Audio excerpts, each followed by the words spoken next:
Hello welcome to our channel. అబ్బా, ఈ video మాత్రం మీరు 10 మందికి షేర్ చేయాల్సిందండి.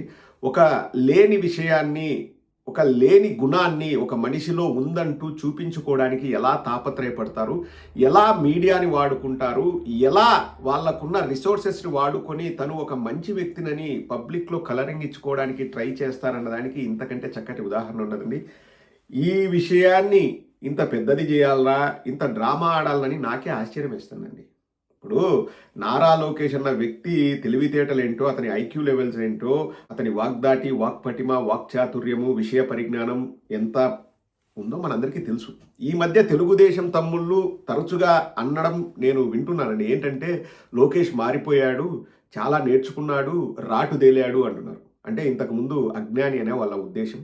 అంటే ఇవన్నీ కూడా ఇప్పుడు నారా లోకేష్ని నెక్స్ట్ ఎలా మనము అధ్యక్షుడిగా ప్రిపేర్ చేయాలని చెప్పేసి వాళ్ళు ఆపసోపాలు పడుతున్నారు. వాళ్ళ బాధ వర్ణనాతీతం.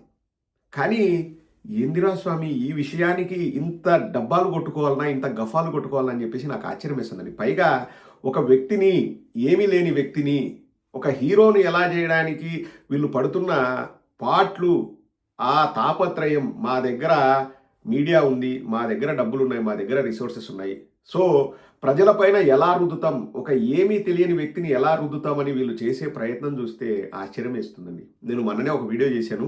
జగన్మోహన్ రెడ్డి గారు ఇలా రోడ్డు పైన కూర్చొని ఉంటారు, please give me opposition status అని లోకేష్, పవన్ కళ్యాణ్, చంద్రబాబు వెళ్తుంటే ఏఐతో జనరేట్ చేశాడు.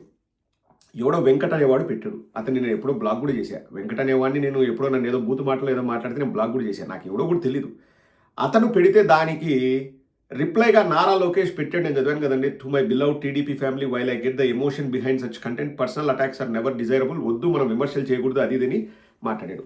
ఇప్పుడే చూపిస్తుంది చూడండి. ఇది పెట్టి కూడా 25వ తేదీ, 3 రోజుల క్రితం. ఇది నారా లోకేష్ది, ఇది వెంకట్ అనే అతను పెట్టింది. మీకు కనిపిస్తుంది కదండి.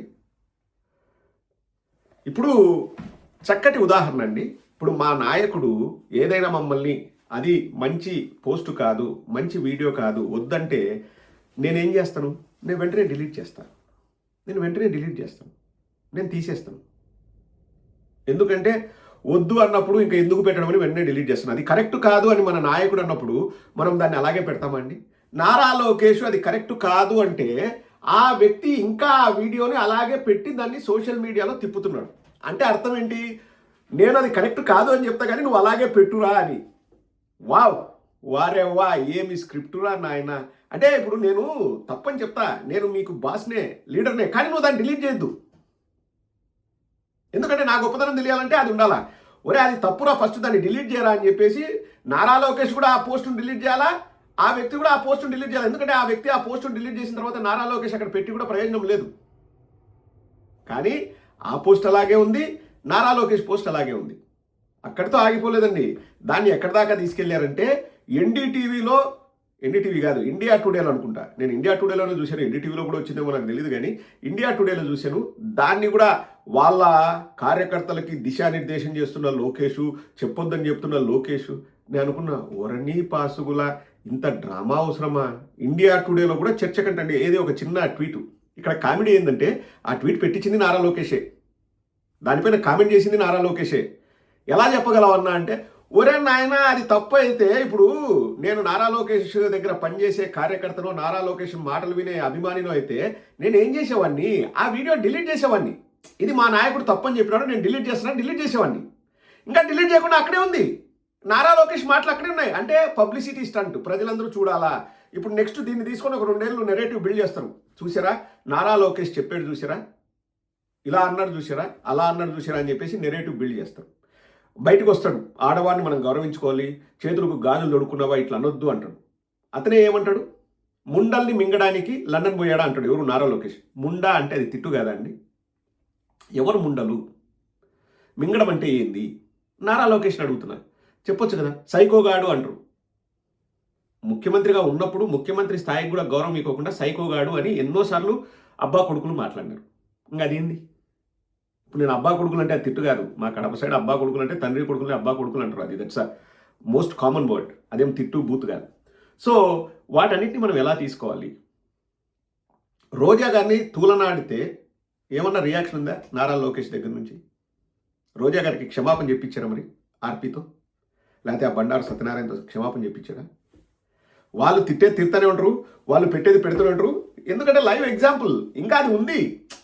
అది తీసేసినంటే నేను కూడా నారా లోకేష్ చెప్పింది కరెక్ట్ అబ్బా, 3 రోజులైంది అంటే ఇలా పెట్టొద్దు, నేను ఇలా మళ్ళీ మీరు పెట్టొద్దని నేను పెడతాను, నన్ను హైలైట్ చేయండి. ఇండియా టుడేలో నేషనల్ న్యూస్ అంట నేను ఆ పోస్టు, ఆ పనికిమాలిన పోస్టు కింద పెట్టినోడు పనికిమాలిన పోస్టే కదా అది. అది వద్దు అని చెప్పడం కూడా ఒక గొప్ప అంట. డైరెక్ట్ వాడికే ఫోన్ చేసో లేకపోతే వాళ్ళ అసిస్టెంట్ ఫోన్ చేసి అరే వెంకట్ తీసేయరంటే వాడు తీసేయడా? నువ్వు మళ్ళీ దానిపైన ఒక స్క్రిప్ట్ రాసి చూడండి. అంటే ఇప్పుడు నారా లోకేష్ అబ్బా క్లీన్ పాలిటిక్స్ చేస్తున్నాడు. నారా లోకేష్ కాదు అనింది, ఎవడో డబ్బింగ్ ఆర్టిస్ట్ అన్నాడు, ముండల్ని మింగడానికి లండన్ పోయినాడా అని చెప్పేసి, కడుపైనా చేయాలా ముద్దైనా పెట్టాలని బాలకృష్ణ అనలేదు, సినిమా ఇండస్ట్రీలో ఉండరా అని చెప్పేసి సాంబశివరావు అనలేదు. అవన్నీ కూడా ఏ జనరేటర్ అని సృష్టిస్తారా మన కర్మకి? బా ఒక వ్యక్తిని, ఏమీ లేని వ్యక్తిని అన్నీ ఉన్నాయని చెప్పేసి, అతను ఒక జ్ఞాని, అతను ఒక విజ్ఞాని, అతను ఒక అంతులేని సంపద కలిగిన వ్యక్తి. సంపద అంటే ఏంది? డబ్బు కాదు, జ్ఞాన సంపద కలిగిన వ్యక్తి అని ప్రజల్లో రుద్దడానికి, ప్రజలపైన ఒక అభిప్రాయాన్ని తీసుకొచ్చి వాళ్ళ మీదేసి రుద్దడానికి ఎంత తాపత్రయపడుతున్నారన్నది చక్కటి ఉదాహరణ అండి. I feel sorry for people of Andhra Pradesh. Nara Lokesh ఏంటి, నారా లోకేష్కున్న టాలెంట్ ఏంటి, నారా లోకేష్కున్న ఆలోచన శక్తి ఏంటి అనేది అందరికీ తెలుసు. నేను నారా లోకేష్ని వ్యక్తిగతంగా విమర్శించట్లేదండి. అటువంటి వ్యక్తి రాష్ట్ర ముఖ్యమంత్రి అయ్యాడు అనుకోండి పొరపాటున, ఇంకా అంతకంటే దౌర్భాగ్యం ఉండదు. I'm not saying this because I'm against Nara Lokesh. నేను అలా ఎప్పుడు అనట్లేదండి. క్లాస్లో లాస్ట్ మార్కులు వచ్చిన వాడికి మెడల్ ఇస్తే ఎలా ఉంటుందండి? వాడిని స్టేజ్ పైకి ఎక్కించి 10 మందికి ఎలా చదవాలో చెప్పు అని చెప్తే ఎలా ఉంటుంది? వాడి మీద టీచర్కి జాలి ఉండొచ్చు, వాడికి ఇంకా ఎక్కువ నేర్పించాలన్న తపన ఉండొచ్చు. కానీ నువ్వు లాస్ట్ మార్కులు తెచ్చుకున్నావు, శభాష్ రా, నువ్వే లీడ్ చెయ్యి, నువ్వు టీం లీడర్వి, మీ క్లాస్ లీడర్వి అన్నారనుకోండి, ఒకసారి పరిస్థితి ఊహించుకోండి. I feel sorry for people of Andhra Pradesh. ఇతన్ని మన మీద రుద్దాలని ఇటువంటి ప్రయత్నాలు ఎన్నో చేస్తున్నారండి. ఇంకా ఆలోచిస్తేనే భయం వేస్తుంది. ఇటువంటి వాటిలో నిజంగా భయం వేస్తుంది. వాళ్ళంటారు చూడు తెలుగుదేశం, నువ్వు ఇండియాకి రావాలంటే భయపడుతున్నావు అది ఇది అంటారు. కానీ అవన్నీ చిన్న విషయాలు. కానీ ఇటువంటివి ఆలోచించినప్పుడు ఒక ప్రజాస్వామ్యవాదిగా నాకు నిజంగా చాలా భయం వేస్తుంది. ఇది నారా లోకేష్ని రుద్దుతున్నారా? ఆంధ్ర రాష్ట్ర ప్రజలే ఆలోచించండి. ఎందుకంటే మనం ఒక స్టేజ్ వరకు మనం చెప్పగలం, తర్వాత నిర్ణయాలు అన్నవి మీ చేతిలో ఉంటాయి. నాకు నిజంగా భయం వేస్తుందండి.